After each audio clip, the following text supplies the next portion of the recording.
Analog Wes. Analogue.co. That's the website. It's the website. They make superior products for retro gamers like me and you. Um, we'll talk about the ones that we have, but I'd be remiss if I didn't mention this right now because it just got delayed again today. Mm-hmm. Analog 3D. The whole reason we had this segment set up in the show is because we were anticipating the release of 3D. We were going to talk about analog consoles. We were hoping to possibly have the console, it being towards the end of August when it was supposed to come out. Today's August 20th. It's now coming out in Q4 at some point. So kind of up in the air, right? So November, October, November, December, I guess is what they're saying. I guess that's their Q4. Yeah. Now, And for what people don't know, the Analog 3D is basically a Nintendo 64. but it plugs directly into like your smart, like Mm-hmm. it has an HDMI port. Mm-hmm. Does this one does 4K? The other analog consoles do up to 1080p. So this does do like another layer higher of like quality, but they're really really good. Like they when you hook up, for example, a Super Nintendo to a flat screen modern TV, a it doesn't take HDMI, so you're probably gonna have to find a TV from a few years ago. Mm-hmm. B, even if your TV has, let's say, RCA cables, it's going to look like crap because it was not designed for an LCD or a, LED TV or an OLED TV. These were designed for CRTs. So this fixes that problem. Now you can get things like upscalers, of course, like a retro tink and things like that. There's plenty of different products you can buy. You can mod your system. You can do all sorts of things. Or another option is to just buy these consoles that Analog makes, and they're basically like plug and play, and they play your old cartridges. Um, Mm-hmm. if you want to do emulation, they have like SD slots and stuff like that where you can do whatever you want essentially. But they really make the game pop and work, basically flawlessly. They use FPGA technology, so the way the consoles work, they basically work like the original. They're reading the games mimicking like the original Super Nintendo would, for example. And the N64 was the one that we were anticipating coming out. That's the one called Analog 3D, and it looks like we're waiting a little longer. Yeah. This is the second time they delayed it. Got my controller because they have there was an 8-bit Do controller that came out, and that thing shipped 2 weeks ago, Mm-hmm. and I was like, "Sweet, this is a good sign. This is a good sign." No, Nothing. nothing. Nothing. Well, you know what? The letter said that they're last minute bugs. It's 99% complete. It's the 1% that they're trying to work on. So I'd rather them take their time and give us a quality product, which they do. They build a really, really good product. Oh yeah, So if I have to wait a little longer, I just have to be patient. I'm fine with it. I mean, I know I'm complaining, but it's like it was delayed over and over again. That's where I'm Mm-hmm. like frustrated because they made it really seem like this was the last time, Mm-hmm. the time ago, like it was supposed to be here now. The N64, as many of you may know, is my favorite console of all time. So if they need to perfect a few things, go ahead. A copy of Mario 64 ain't going anywhere. It's waiting patiently. I I take might it. play I, Ocarina again. I take it that's gonna be the first cartridge you put in once you get your system. Probably. Either that or Ocarina. But the problem is, if I turn on Ocarina, Mm-hmm. 40, 50 hours may pass, Wes. If I turn on Mario, it's probably a day. Okay. So, and there's other stuff too. Like, I got NBA Hang Time recently. I've never played that game. Oh, there Perfect you go. opportunity to. Okay. Yes. Yes, because you just bought the loose cartridge. There you go. Yeah. Man, I can't wait to play that system. Anyway, I'm just going to go down an N64 rabbit hole, so let's not do that. Let's talk about the analog consoles we own today. Why don't you kick things off? I think I have a couple more consoles than you do, so go for it. You do. I didn't realize what, or I didn't even know what analog was until you and I started talking, and you kept saying analog. And then once you, of course, once you mention it, then other people started talking about it. And I'm like, wait, my friend was just telling me about this. So I looked into it, and you kept telling me what it is, and yeah, you kept saying, oh man, they make your games look so much better, and it's they build a good hardware. So they, I think my first console I bought from them was the Mega SG and the Super NT, which was the Sega Genesis and Super Nintendo. They opened up pre-orders because their systems sell out immediately. Oh yeah. Oh yeah. They put them up and they sell. Granted, some of them go to resellers, but regardless, they sell out. So I went on their website. I saw that they were sold out. I signed up for their newsletter. Hey, okay, we're opening up pre-orders. We're going to have a very limited amount of them to sell. Here you go. And I did. And those were my first. I was able to get one of each, and I hooked it up. And you were right. I was like, man, it does look really good. It's crisp as hell, man. And you don't need a CRTV. Like No, you don't. you could, like I said, you guys could you could buy upscalers and things like that. But I don't know. For me, it's like I think it looks great on a CRT, and the other option is analog. Like the upscalers can do a good job. They can make things look so much better. But I don't know, man. That I Yeah, love my analog consoles. and they take original controllers, Oh which yeah, is yeah, they're built awesome. for original controllers, or they usually partner with companies like 8 Do, and they'll Yep. release like a modern wireless version that Yep. actually works very good. So they do have options if you want to go wireless, but you can absolutely plug in an original Super Nintendo controller and play with that. So Super Nintendo, SNES, I'm glad you got those when you did, West, because they are gone. You cannot order them anymore. No, you So can't. if you were fortunate enough to get one then, that's good on you.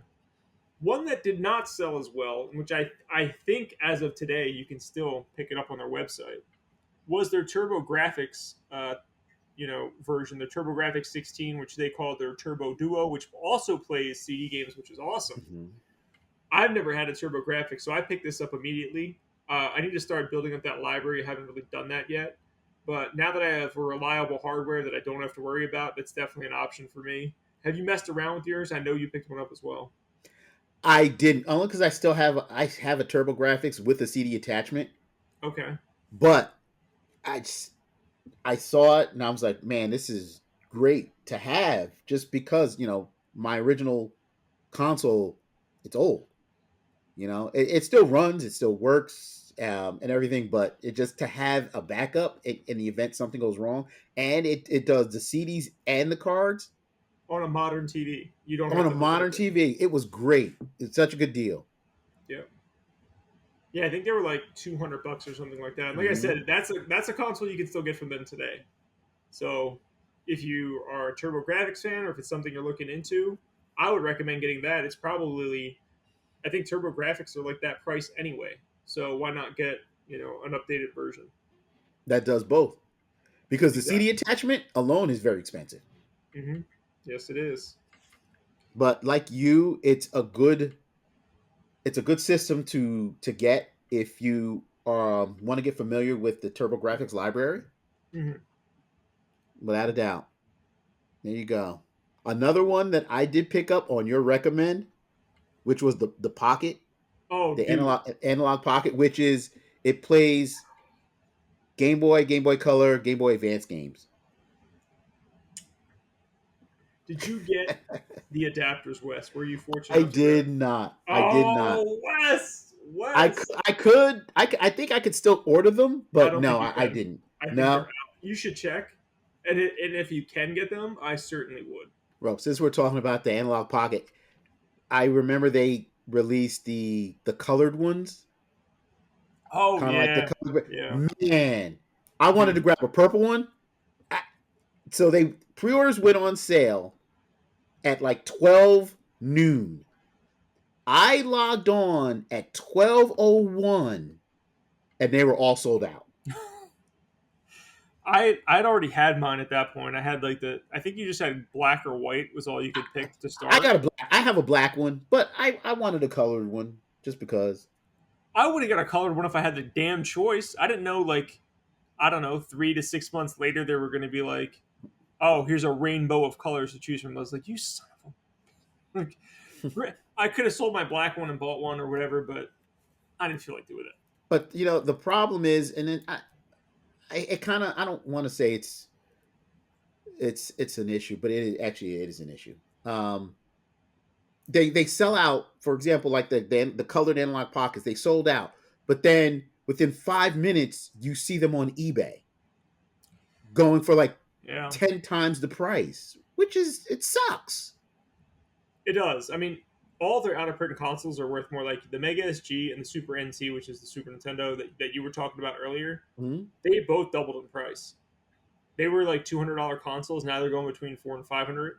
Mm-hmm. So yeah, you need to get these things when they're available. I think the Pocket they are still making and re-releasing. I think the Pocket was like their most successful console ever.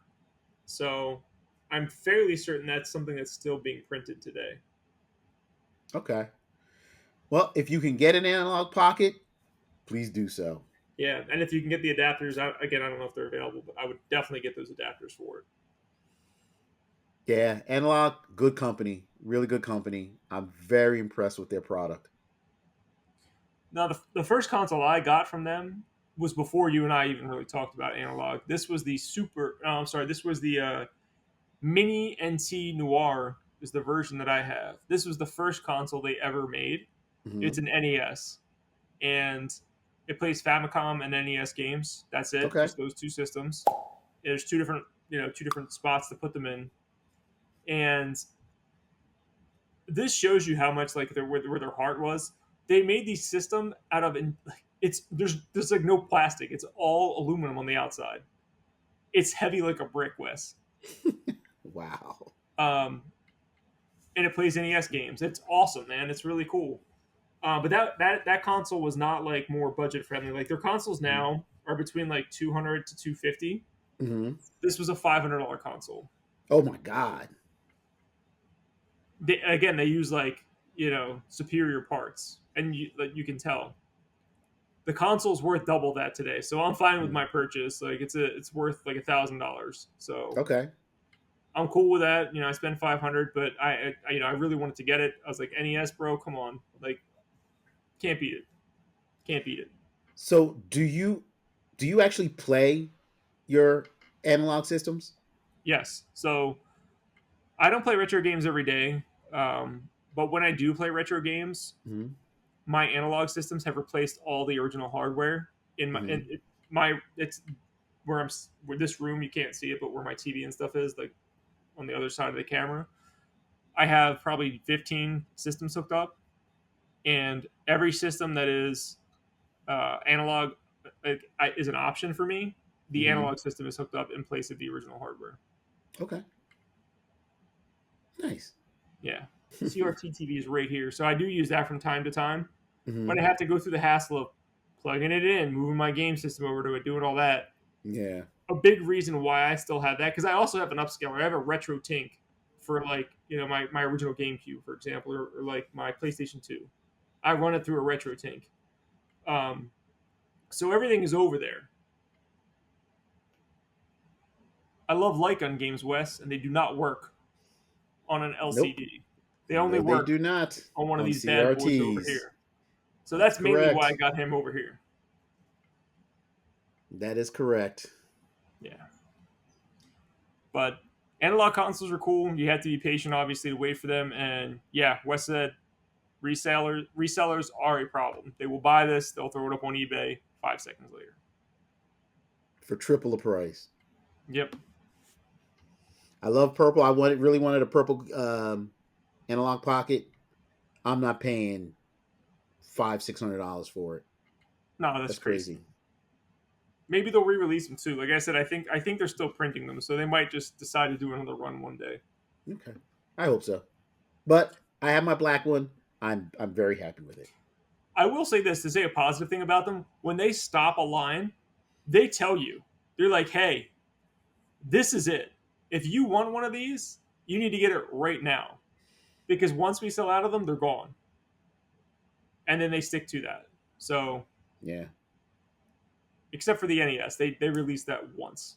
they decided to go and do that one time because I didn't have it in the original release. I got it on the re-release the second time. Okay, I guess they did the same thing for the Mega SG. Like that was a No, that was re-release. just in print. That was just in print for a period of Just in time. print. You didn't. Okay. Yeah, you just did it. You didn't get the first wave of them. You got it, but you just didn't get the first wave of them. They were still Okay. making it. It was still a product. Now they ain't making it no more. Right. That I know they're done. Yeah, and they warned everybody before then. They put on their website, if you want to make SG, order one now because we are not making any more of them.